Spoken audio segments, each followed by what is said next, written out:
미성숙한 사랑은 나는 내가 필요하기 때문에 너를 사랑한다고 생각하고, 성숙한 사랑은 나는 너를 사랑하기 때문에 내가 필요하다 라 말한다. 사랑의 구체가 인류의 미래이길 꿈꾼 철학자 에리 프롬의 말입니다. 프롬의 삶의 이력 속에서 우리에게 사랑이 필요한 까닭을 톱파봅니다.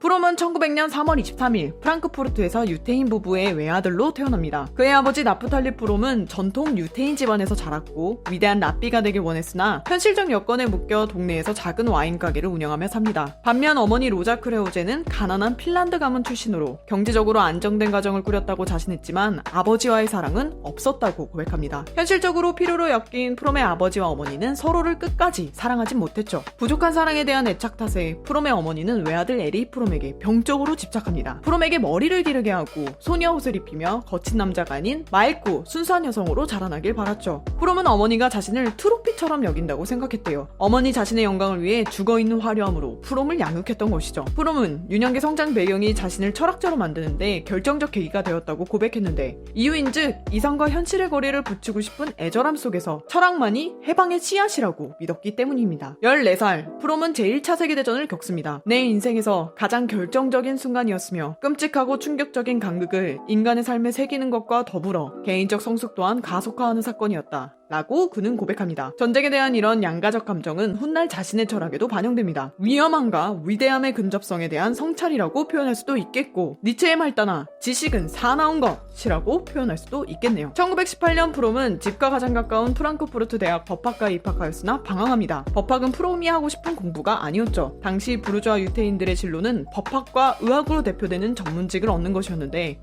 프롬은 현실적 직업을 위한 수련이 자신의 미래를 구성하는 것에 만족하지 못했습니다. 곧장 하이델베르크 대학으로 옮겨 전공을 정하지 못한 채 방황으로 1년을 보내다가 사회학의 대부 막스 베버의 동생 알프레드 베버에게 사회학을 배웁니다. 드디어 하고 싶은 공부를 찾았던 것 뿐만 아니라 사랑까지 시작합니다. 프롬은 자신을 치료해주던 정신분석가 프리다 라이만과 만나죠. 라이만은 무려 11살 연상이었어요. 프롬은 라이만과 결혼하고 그녀는 프롬이 프로이트의 정신분석학에 접근하도록 돕습니다. 1923년에는 함께 유대인 환자들을 위한 치료소도 개설하기도 했죠. 그러나 이 관계는 오래가지 못합니다. 어머니와 유사했던 그녀에게 프롬은 자기 상실에 아픔을 느끼죠. 더 이상 트로피같이 살기 싫었던 것이죠. 1925년 에리 프롬은 사회학으로 박사학위를 받고 베를린에서 사설 정신분석 상담소를 운영했으며 1929년 비판 철학의 전진기지 프랑크푸르트 학파에 참여합니다. 이 학파는 1923년에 프랑크푸르트 대학에서 병솔로 만들어진 사회학 연구소예요. 철학계의 슈퍼히어로들이 참여했죠. 호르카이머, 아도르노, 마르쿠제, 벤야민, 레벤탈, 노이만, 키르이하이머, 폴로크 등등. 2차 세계대전 발발 직전 사회학 연구소는 폐쇄됩니다. 국가를 비판했다는 이유였죠. 프랑크푸르트 학파 철학자들의 다수는 미국의 콜롬비아 대학으로 거처로 옮겼고, 프롬은 동료들과 달리 미국 사회에 금세 적응합니다. 영어를 능숙하게 익히고 콜롬비아 대학 교직원과 어울렸으며 뉴욕의 정신분석학자들과도 활발히 교류하고는 베스트셀러 작가까지 되었죠. 그리고 사랑을 재차 시작합니다. 이번에도 연상녀, 무려 15살 위의 누님, 베를린 정신분석연구소 최초의 여성연구원이었던 호나이와 프롬은 41년까지 사랑을 나눕니다. 그러나 이번에도 프롬은 죽은 사랑을 체험합니다. 안정적 사랑으론 뜨거운 열정을 지속할 수 없었죠. 프롬은 제 부모와 같은 안정을 목표로 한 사랑의 허물을 2번이나 체험합니다. 1941년 프롬은 자유로부터의 도피를 출간합니다.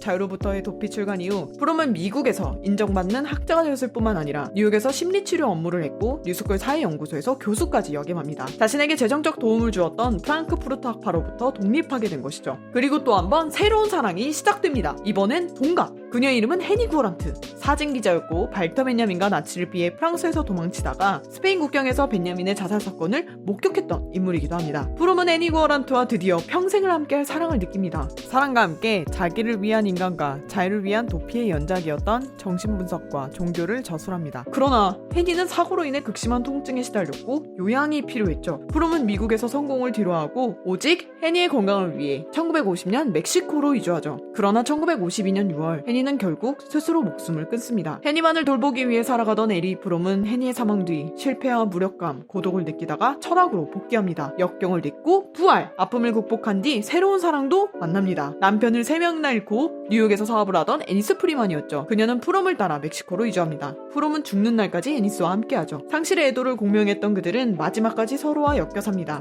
마지막 사랑의 실현이었습니다. 이 무렵 프롬은 멕시코 정부로부터 정신분석연구소를 디자인해달라는 제안을 받습니다. 아메리카 대륙의 급속한 경제 발전으로 사회 문제가 아메리카 전역에 출몰했고 당시 멕시코 정부는 시민들의 삶을 보존해줄 정신적 치료소가 필요했죠. 프롬은 기꺼이 받아들입니다. 건강하고도 건전한 사회로 철학이 기여해야 한다는 구출의 욕망이 프롬에겐 절실했으니까요. 이 욕망의 연장선에 있는 책이 1955년에 출간된 건전한 사회입니다. 초인류 국가로 등극한 미국의 그늘을 분석한 책이죠. 1956년 그 유명한 책 사랑의 기술이 세상에 나옵니다. 사랑의 기술은 1999년까지 32개 언어로 번역되었고 2,500만 부가 팔렸으며 약국, 간이역, 공항 어디에서나 독자를 위해 마련돼 있었습니다. 그러나 공산주의 진영에서는 외설 작품으로 금서가 되고 자본주의 진영에서는 연애의 기술을 익히기 위한 자기개발서 정도로 오해되기도 했죠. 예감보다 무지하게 어려운 책 1962년 프롬은 환상의 사실을 넘어서 마르크스와 프로이트와의 조우라는 제목의 자서전을 냅니다. 마르크스의 경제결정론과 프로이트의 무의식 이론을 융합해 이 세계의 현실을 분석하겠다는 프롬의 포부가 그의 인생을 좌우했다고 고백한 이 책 또한 1,500만 부가 팔립니다.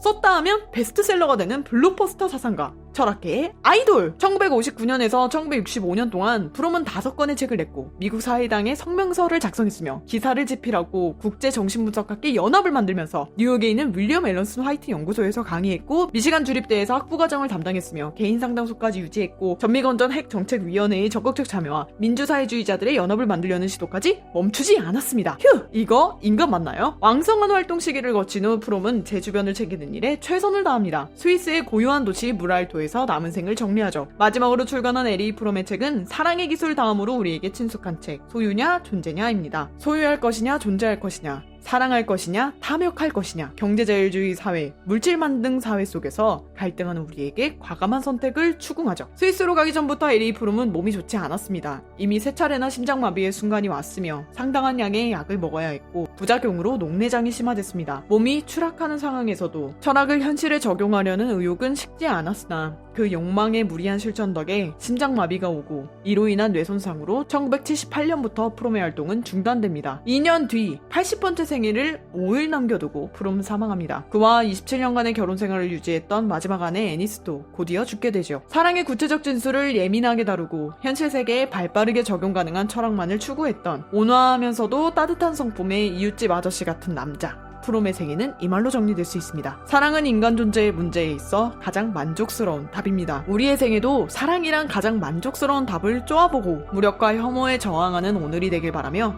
에리 프롬의 소개를 닫습니다. 안녕! Paper Renaissance